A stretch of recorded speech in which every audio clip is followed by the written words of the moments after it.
मी आज इथे स्वामी समर्थांच्या आशीर्वादाने काम करत असणाऱ्या श्री स्वामी समर्थ ट्रस्टच्या आणि शासनाच्या संयुक्त विद्यमाने आयोजित केलेल्या या भव्य अशा कृषी प्रदर्शनाला आलेली आहे।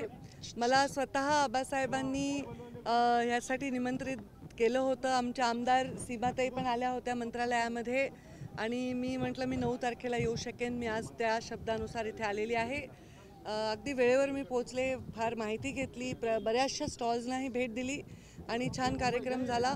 जे वेगवेगळे उपाययोजना ते करत आहेत, पर्यावरणाशी संबंधित आहेत, पशुसंवर्धनाशी संबंधित आहेत, अशा उपाययोजना नक्कीच आम्ही रेप्लिकेट करणार। काही उपाययोजना ज्या आम्ही करू इच्छितो त्याच्यामध्ये आम्हाला अशा संस्थांची NGOsची इनपुट्स लागतील, त्यांची मदत लागतील। त्याच्यासाठी पण मी त्यांना जाहीर मागितलं की आपण आम्हाला या सगळ्या नदी पुनर्जीवन वगैरे या ठिकाणी आम्हाला मदत करावी।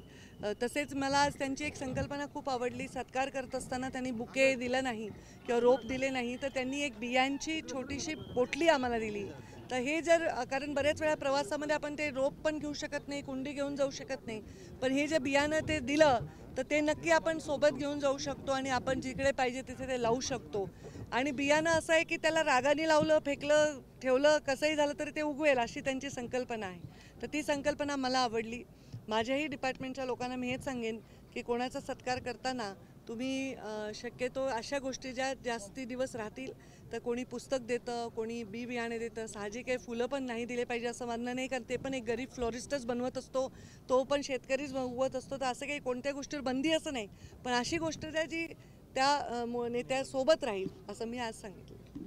मागी निमित्ताने ज्या POPच्या गणेश मूर्ती आहे त्या विसर्जन न करत मुंबईतील गणेश उत्सव मंडळामध्ये मूर्तीकारांमध्ये संताप आहे, काय सांगाल महत्त्वाचा तो विषय? ह्याच्यामध्ये आम्ही शासनाच्या स्तरावर बैठक नक्कीच घेतलेली आहे आणि त्या बैठकीबद्दल आम्ही विधी व न्याय विभागाला मार्गदर्शन मागितलेलं आहे। कोर्टाचा एक निर्णय आहे आणि कोर्टाच्या निर्णयाच्या बद्दल आम्हाला अजून स्पष्टता हवी आहे, त्याबद्दल विधी व न्याय विभाग आम्हाला स्पष्टता करणार आहे। मी सभागृहामध्ये सांगितलेलं आहे की ते या लोकांना न्याय देतील आणि याच्याबद्दल तात्काळ कारवाई करतील आणि कुणालाही त्याच्यामध्ये काळजी करायची कारण नाही। आणि मला जेव्हा मुख्यमंत्र्यांनी सभागृहामध्ये हे सांगितलं तेव्हा मला त्याच्यावर विश्वास बसलेला आहे आणि ते नक्की असं करतील असा मला विश्वास आहे। धनंजय मुंडेंच्या राजीनाम्याची मागणी आहे ती विरोधकांकडून, याच्यावर मी देखील या संदर्भात ट्विट केलेलं आहे। हे पहा, एवढे पुरावे दिले तरी राजीनामा करणे, आज तरी राजीनामा होणार का असं धवनी विचारत आहे। अजून काही 1-2 प्रश्न आहेत का ह्याच्यावर? मी एकदाच उत्तर देते। उत्तर असं आहे जे मी ऑलरेडी अनेक वेळा दिलं आहे, तुम्ही पण माझ्या बातम्यात ऐकलेलं असेल माझ्या प्रेस कॉन्फरन्समध्ये। उत्तर आहे की या बाबतीतला कुठलाही निर्णय घेणं माझ्या लेवलवर म्हणजे शक्य नाही, ते मुख्यमंत्री आणि उपमुख्यमंत्री घेतील। त्यांना असं वाटलं की तसं घेणं आवश्यक आहे तर ते घेतील, तसं आवश्यक अजून वाटलं नसेल म्हणून त्यांनी घेतला नसेल, ह्याच्यावरचं जे काही मांडणं आहे तेच मांडू शकतील। सुरेश धस बीडमधला कार्यक्रम हा शासकीय कार्यक्रम होता, त्यामुळे पंकज त्यांचा त्या ठिकाणी मी सत्कार केला। आमच्यातलं राजकीय वैर संपलेलं नाही, ते कायम असणार आहे। मला काही वैर आहे असं माहीतही नाही आणि हे तुम्ही जे म्हणताय तुमचं बोलणं खरं धरून मी याच्यावरची टिप्पणी करणं उचित नाही। 2 महिन्यानंतर प्रश्न मी बोलले ना, मी त्याच्यावर उत्तर दिलं ना, विस्तृत दिलं उत्तर।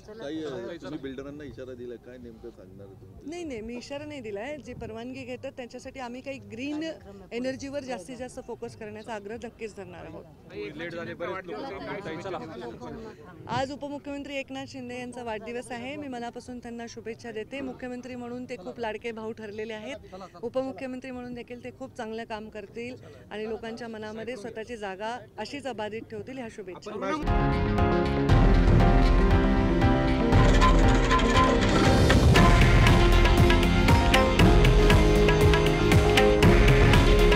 हे आहे देशातील नंबर 1 न्यूज नेटवर्क आणि आपण पाहत आहात TV9 मराठी। काळजी तुमची, हित महाराष्ट्राचं।